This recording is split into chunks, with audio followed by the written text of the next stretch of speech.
제가 말씀드리고 싶은 건 지금 한국인들의 위상이 대단하니 한국인들만 누릴 수 있는 이 기회를 놓치지 않았으면 좋겠다. 압구정 거리를 책임지는 남자 전사기님을 모셔봤습니다. 미친 거 아니야? 네, 본인 소개 좀 부탁드립니다. 저는 투자 자문, 투자 일을 하는 사람이고요. 총 4개 가게, 5번째도 준비를 하고 있긴 한데 현재는 4개를 하고 있고 뭐 와인바, 그다음에 사운드바라고 부르는 카테고리의 이제 칵테일바, 그리고 뭐 소주집, 한식 주점, 그다음에 이자카야 이렇게 총 4개를 투자해서 운영하고 있습니다. 4개나 운영을 하시는 거예요 지금? 사실 저는 요식업에 특별한 경험이 있었던 사람이 아니었고 네네. 실제로 저도 해외에서 오래 살다 네. 한국에 들어온 지 얼마 안 됐거든요. 그래서 사실 뭐 제가 요식업 전문가다라고 부르기에는 말이 안 되는 것 같고요. 네. 저는 투자자로서 이 요식업이라는 시장이 흥미로워 보였다. 좀 심플한 생각으로 접근을 했고 네. 다행히 되게 재밌는 플레이어들, 그 대표님들을 통해서 되게 좋은 경험, 재밌는 경험 많이 하고 있는 그런 상황입니다. 해외에서 오랫동안 이제 머물렀다고 하셨는데 어떤 이유로 머물게 되신 거죠? 그리고 어떤 국가였죠? 저는 사실 중학교 3학년 때 네. 미국의 그 시애틀이라는 도시가 있는데 말 그대로 유학을 가게 됐어요. 그래서 사실 뭐 제 의사가 아니었죠. 그냥 부모님께서 가라라고 해서 그냥 억지로 가게 된 케이스였는데 어쩌다 보니까 거기서 고등학교 그리고 대학교까지 다니는 와중에 갑자기 하늘에서 영주권이 떨어졌어요. 그러니까 제가 말하는 영주권이 떨어졌다는 건 말 그대로 부모님께서 되게 한 7, 8년? 네. 8, 9년 전에 영주권을 투자 이민으로 신청을 해놓은 상태였는데 아무런 기억이 없었거든요. 그래서 그냥 저는 대학교 다니다가 뭐 직장생활 이제 OPT라는 프로그램이 있는데 OPT까지 하고 한국에 돌아올 생각을 하고 있던 찰나에 영주권이 이제 떨어진 거죠. 그리고 나서 좀 미국에서 뭐 하고 살까 고민을 오래 했다가 그 당시에 전공을 했었던 산업공학 그 전공을 공부했는데 그때 당시에 자연스럽게 그 앞에 있는 그 비행기 제조사인 보잉에 취업하게 되면서 그냥 갑자기 제 인생의 모든 계획이 변했던. 그래서 그 이후로는 뭐 똑같이 미국인들처럼 뭐 이직해서 다른 분야도 접해보고 뭐 여기저기 방황 많이 하고 뭐 시카고, 뉴욕 그리고 뉴욕에서 창업을 통해서 3년 전에 아예 한국에 들어오게 됐습니다. 뉴욕에선 어떤 창업을 하셨죠?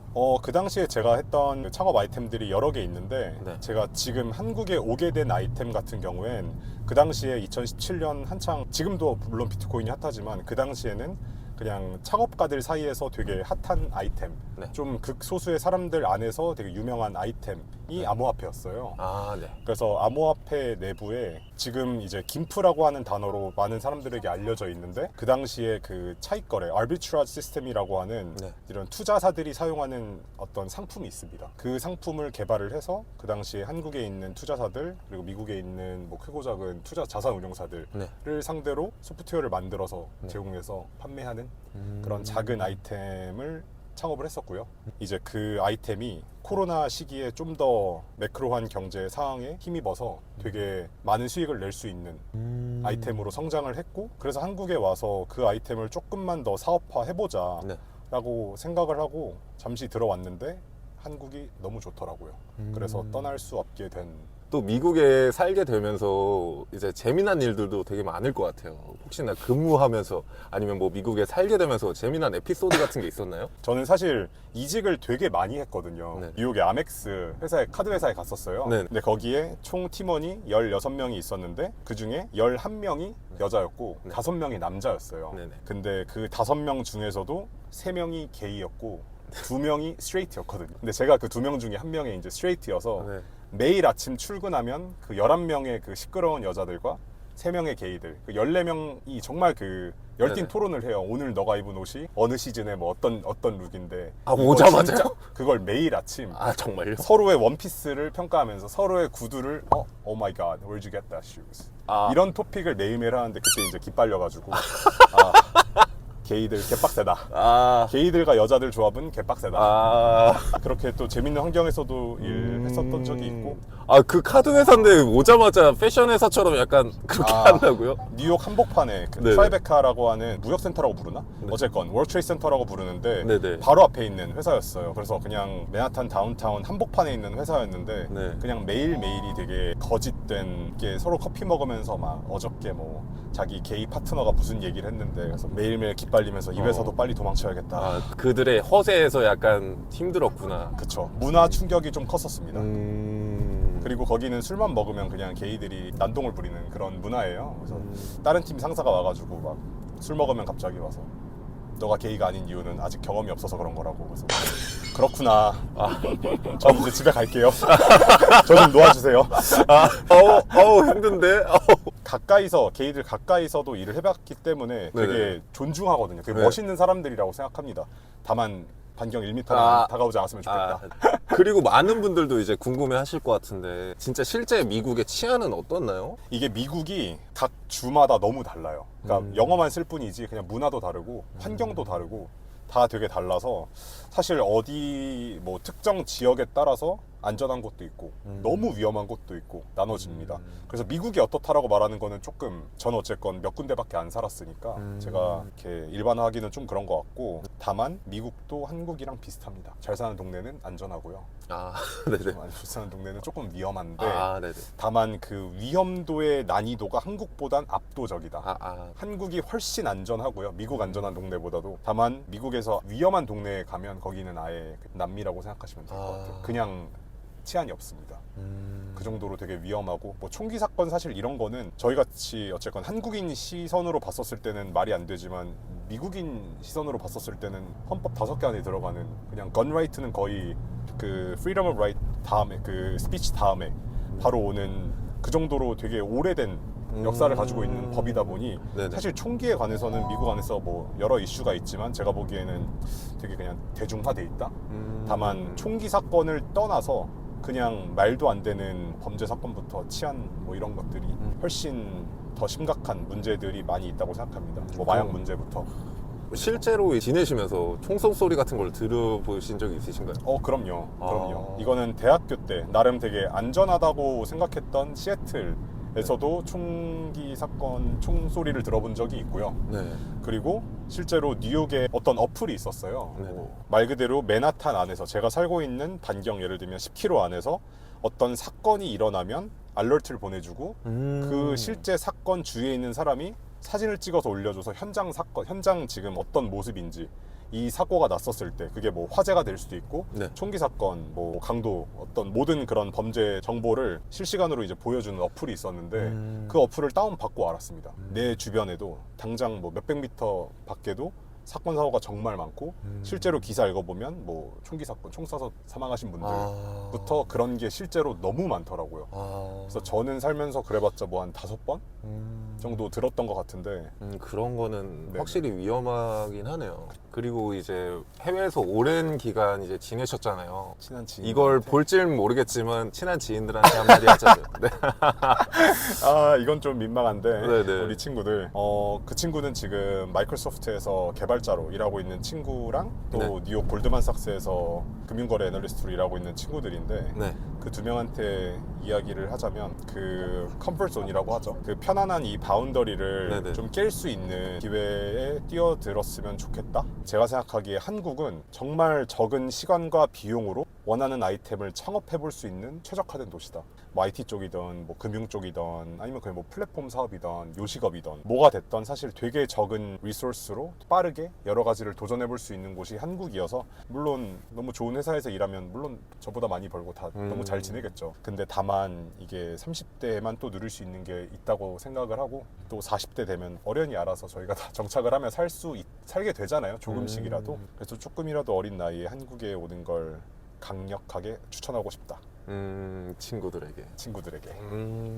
좋네요. 네. 그리고 한국을 이제 돌연 입국을 하셔가지고 한국살이를 시작하셨잖아요. 그 이유가 있나요, 혹시? 해외에서 한국을 봤었을 때는 아직은 조금 단단하지 않은 시장이라는 시선이 있습니다. 네네. 근데 이 한국이 점점 이 K컬처뿐만이 아니고 점점 이제 한국 문화가 해외로 퍼져 나가면서 한국에 대한 관심도가 많이 늘었고 한국도 제가 생각하기엔 점점 더 외국인들이 많이 들어와서 일을 할 수 있는 도시이자 나라로 성장해 나갈 것 같은데 네. 지금 외국인으로서 여기서 살고 있는 게 어떻게 보면 저는 선두주자라고 생각하거든요. 지금 한국에서 외국인들이 할 수 있는 것들이 훨씬 더 많다라고 생각을 하고 한국이 잘하는 것들 특히 뭐 요식업이 됐던 컬처가 됐던 뭐 음악이 됐던 있던 이런 것들이 지금 세계적으로 너무 잘 먹히고 성장하고 있잖아요. 그래서 저는 지금 사실 압구정에서 하고 있는 가게들 중에 뭐 압구전이라고 하고 있는 가게가 있고 네. 또 다른 사업으로 투자하게 된 부캐라는 전통주 사업도 있고 여러 가지가 있는데 네. 그 아이템들을 투자를 하게 된 이유가 실질적으로 저는 이 아이템이 지금 해외에 나아간다면 네. 어떤 모습으로 거기에 자리 잡을 수 있는지 또 어느 정도의 그 파급력을 가질 수 있는 아이템인지를 보고 투자를 하는 거거든요. 저는 지금 당장은 외국인으로서 미국에서 오래 산 미국인으로서 한국에 사는 게 훨씬 특히 제 입장에서는 훨씬 많은 걸 얻을 수 있는 환경이다라고 생각을 하고 이제 이걸 가지고 5년이든 10년 뒤에는 다시 미국에 돌아가서 좀 더 사업화하는 걸 목표로 투자를 하고 있죠. 외국인의 시선으로 봤을 때 한국에서 먼저 시도를 해보고 잘 된다면 그걸 이제 미국으로 가져가서 다시 사업을 재개하려고 하시는 거네요. 맞습니다. 그리고 이건 제 개인적으로 좀 궁금한 건데 네네. 가게를 되게 많이 운영하고 계시잖아요. 수입이 어떻게 되시나요? 월 수입? 제 월 수입? 네. 개인적으로는 본업이 훨씬 많은 비중을 차지하고요. 네네.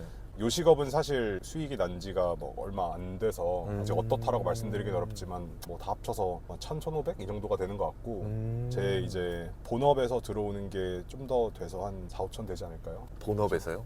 아니요, 합쳐서. 합쳐서요? 본업 투자. 그쵸. 투자 자문을 통해서 저희도 이제 커미션을 받는 구조여서 잘 될 때는 월 막 5천, 1억도 갈 수 있고요. 안 될 때는 이제 못 받을 때도 있는데 평균적으로 종합해보니 어느 정도 되는 것 같고 요식업은 사실 아직 1년밖에 안 돼서 이게 뭐 앞으로 이 정도의 수익이 난다, 뭐 연수익이 이 정도다라고 말하기에는 지금 비수기를 너무 심하게 때려 맞아가지고요. 잘 모르겠습니다. 그래서 연봉 한 대략 10억 정도? 그 정도 그러면 나오는 좋겠다. 건가요? 전혀 아닙니다. 근데 이러다가도 사업이라는 게 어떻게 될지 진짜 모르더라고요. 하면서도 진짜 이렇게까지 막 갑자기 한 달에 한 4억 빵꾸 난 적도 있었고요. 많은 돈을 벌 때도 있었고 정말 천차만별입니다.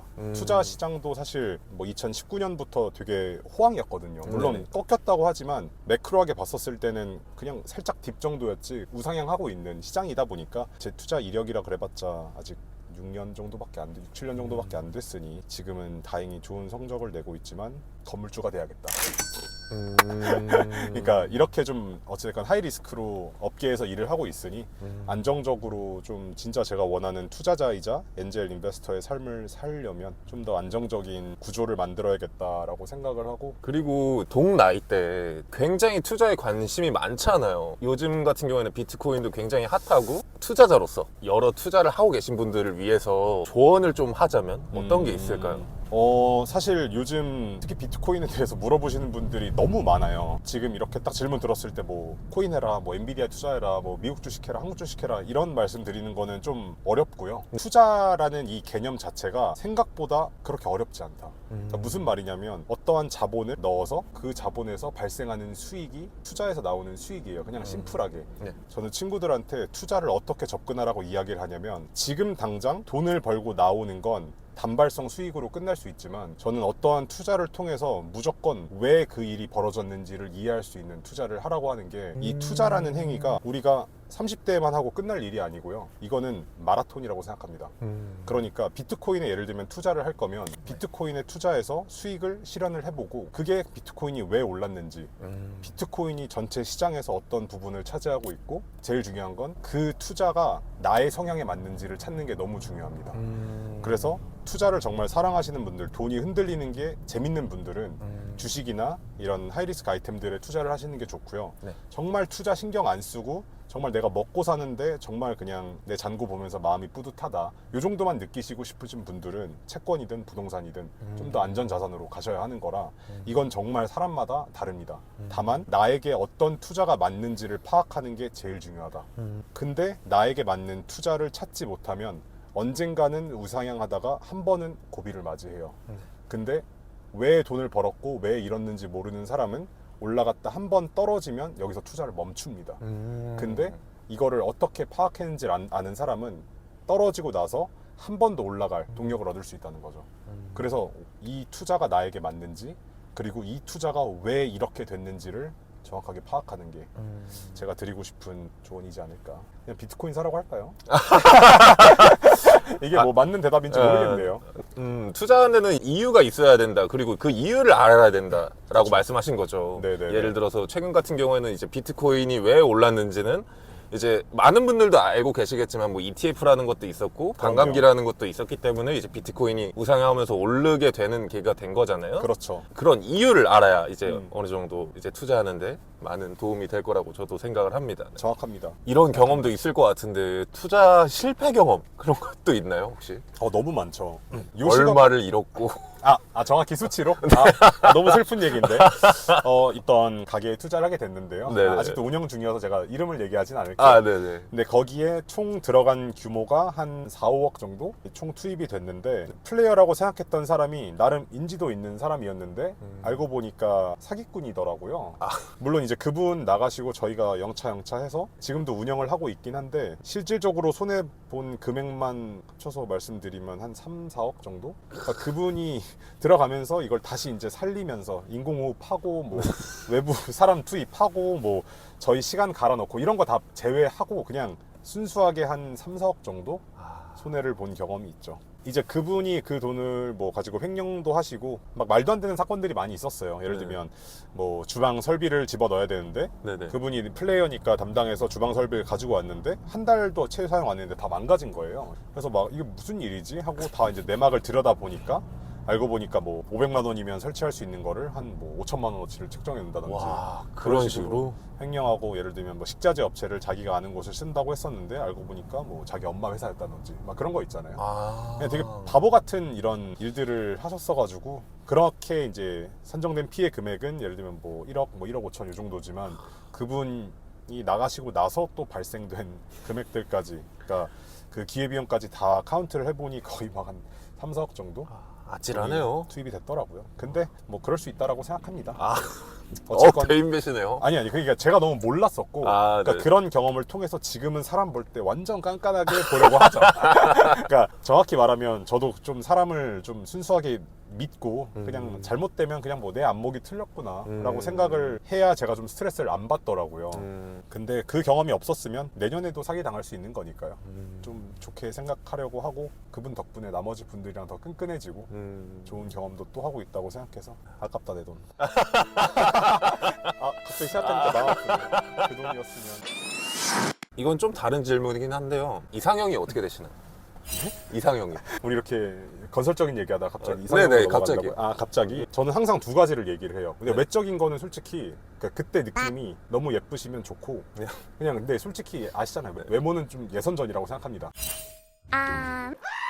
그냥 외모는 그냥 봤었을 때 이젠 예선전이야? 그러니까 외모는 이미 다 너무 예쁘세요. 제가 느끼기엔.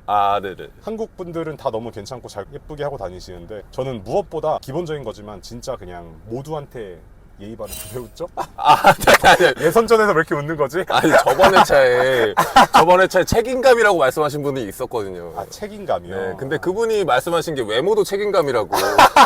외모도 책임감에 속한다고 생각을 했어요. 외모도 요즘 같은 시대는 자기 할 일이에요. 외모도 책임감이라고 하셨는데 이번에는 예선전이 나와버렸네요. 네네. 그거는 어쨌건 이제 예선전 정도라고 생각하고 네네. 저는 무엇보다 그냥 모두에게 예의 있는 사람 이런 건 기본이잖아요. 네네. 그리고 저는 되게 열정적인 사람을 좋아합니다. 일단 서류 전형은 합격해야 되고. 서류 전형은 일단 1초면 보통 나와. 그러셨어요? 장난입니다. 근데 이상형이 어떻게 되세요? 저요? 자, 예선전 다음에 무슨 단어 나오나 한번 들어볼까요? 저는 모델상 좋아합니다. 그리고 이제 차크인 공식 질문들을 드리도록 할게요. 총 3가지 정도가 있는데 첫 번째 질문 드리겠습니다. 만약 시간 여행이 가능하다면 언제로 한번 가보고 싶으신가요? 사실 어렸을 때는 무조건 과거로 가야겠다 생각했는데 네. 요즘은 오히려 미래로 가보고 싶다는 생각을 좀 합니다. 너무 빨리 변하고 있는 이 세상에 네. 저조차도 매년 다른 경험을 하고 다른 이야기를 하고 있는 이 세상에 제가 어떻게 늙어 있을지 궁금하네요. 알겠습니다. 맞네요. 그리고 두 번째 질문 드리겠습니다. 만약 뭔가를 창조해낼 수 있는 마법의 도구가 있다면 어떤 게 있었으면 좋겠나요? 예전부터 고민을 했던 건데 이제 일정이 너무 하루에 빡빡하다 보니까 저는 막 15분 단위, 30분 단위로 다 짜져 있거든요. 네네네. 여러 가지 일을 하면 완벽히 다 수행하고 싶지만 못하는 일들이 많다 보니 저는 제 인생에 뭔가 virtually 알람을 해줄 수 있는 존재가 있었으면 좋겠어요. 그게 이제 뭐 비서의 형태로 될 수 있겠죠. 근데 비서는 어쨌건 제 업무만 담당하시는 분이라면 네. 그냥 제 인생에 무언가 IoT든 그게 뭐 모바일 어플리케이션이든 뭐가 됐던 맞다 나 이거 해야 돼. 맞다 상해 너 이런 고민해야지. 맞다 너 이런 뭐 그런 어시스턴트 툴? 그게 GPT가 될 수도 있겠지만 뭔가 저는 제 일과를 전혀 놓치지 않게 도와주는 더 효율적으로 할 수 있게 만드는 무언가 장치가 있으면 좋겠다라는 생각을 오랫동안 했습니다. 아, 어떻게 보면은 그 아이언맨에 나온 그 이리스 아! 안경 같은 그런 느낌이네요. 너무 좋다. 자비스. 자비스처럼 뭔가 딱딱딱 알려주고. 그리고 이제 세 번째 질문 드리겠습니다. 이제 전상희님이 추천해주고 싶은 아티스트나 이제 아니면 크리에이터 아니면 혹은 인물들이 존재하나요? 저는 사실 페스티벌 음악을 해외에서 워낙 좋아했다 보니까 DJ들을 되게 좋아했어요. 그래서 지금 하일로에서 하고 있는 요즘은 특히 이제 바이닐 음악들 네. 바이닐로 DJ 믹싱 하시는 분들을 워낙 좋아하는데 음악도 예전에는 막 와 빰빰빰 이런 거 좋아했다면 지금은 좀 이렇게 잔잔하게 이야기하면서 들을 수 있는 그런 음악들을 좋아합니다. 그래서 지금 사실 아티스트는 전 매번 변하긴 해요. 근데 제일 좋아하는 아티스트 분은 제스티 프레쉬라고 바이닐 또 이렇게 되게 포근한 음악으로 되게 그루비한 올드 재즈팝 뭐 이런 느낌으로 소울팝 하시는 분이 있는데 그분 믹셋 들어놓으면 그냥 대박입니다. 일도 할 수 있고 그런 편안한 음악 이런 장르의 음악을 요즘 많이 듣고 있어서 제스티 프레쉬 전혀 친분이 없지만 좋아하는 아티스트입니다. 알겠습니다. 그리고 이제 마지막 질문 드리겠습니다. 이 채널은 하나의 메신저로서 네, 전상희님이 세상에 하고 싶은 이야기가 있나요? 사실 지금 한국인으로서 이 시대를 살고 있는 게 네. 저는 축복이라고 생각하거든요. 사실 한국인이 되게 좋은 위치에 있어요. 이게 한국 사람들만 한국에서 못 느낄 뿐이지 전 세계적으로 지금 한국인이 이 정도의 대우를 받아본 적이 없어요. 한국인이라는 것 하나만으로. 근데 말씀드렸다시피 해외에선 자기소개를 할 때 나 한국 사람이야, 한국에서 왔어를 누구든지 자기 인트로덕션으로 쓰는 부분인데 한국에서만 이걸 못 느끼잖아요. 그래서 제가 말씀드리고 싶은 건 지금 한국인들의 위상이 대단하니 한국인들만 누릴 수 있는 이 기회를 놓치지 않았으면 좋겠다. 그게 해외로 나가는 거던 뭐 예를 들면 이제 음악도 하시니까 음악을 하시는 분 사실 제가 느끼기엔 한국 분들 정말 천재가 너무 많아요. 너무너무 대단한 분들인데 아직도 되게 바라보시는 시장 자체가 아직은 밖에서 보기엔 언더그라운드다. 근데 이 퀄리티 자체는 전 압도적이라고 생각하고 그 시작을 연 게 뭐 블랙핑크가 됐던 이런 BTS가 됐던 이 아이돌 분들이 어쨌건 대기업에 자본을 부어서 너무 좋은 음악이 드디어 해외로 알려졌지만 저는 그 밑에 정말 좋은 컨텐츠들이 많이 숨어 있다고 생각을 해서 한국인으로서 지금은 천운이다. 도전해볼 수 있는 너무 좋은 기회다. 해외로 시야를 좀 돌리셨으면 좋겠다 정도로 생각합니다. 알겠습니다. 좋네요. 많은 분들이 이걸 보고 더 큰 시장으로 많이들 나가셨으면 좋겠네요. 맞습니다. 저는 이제 마지막 인사를 해야 되겠네요. 시청해주신 모든 분들께 감사의 말씀을 드리며 오늘 하루는 주변인들에게 즐거움을 줄 수 있는 크리에이터로 살아가보는 건 어떨까요? 영상이 마음에 드신다면 구독, 좋아요, 그리고 알림 설정까지 부탁드리겠습니다. 저는 다음 인터뷰로 돌아오겠습니다. 차크인의 김민호였습니다. 감사합니다.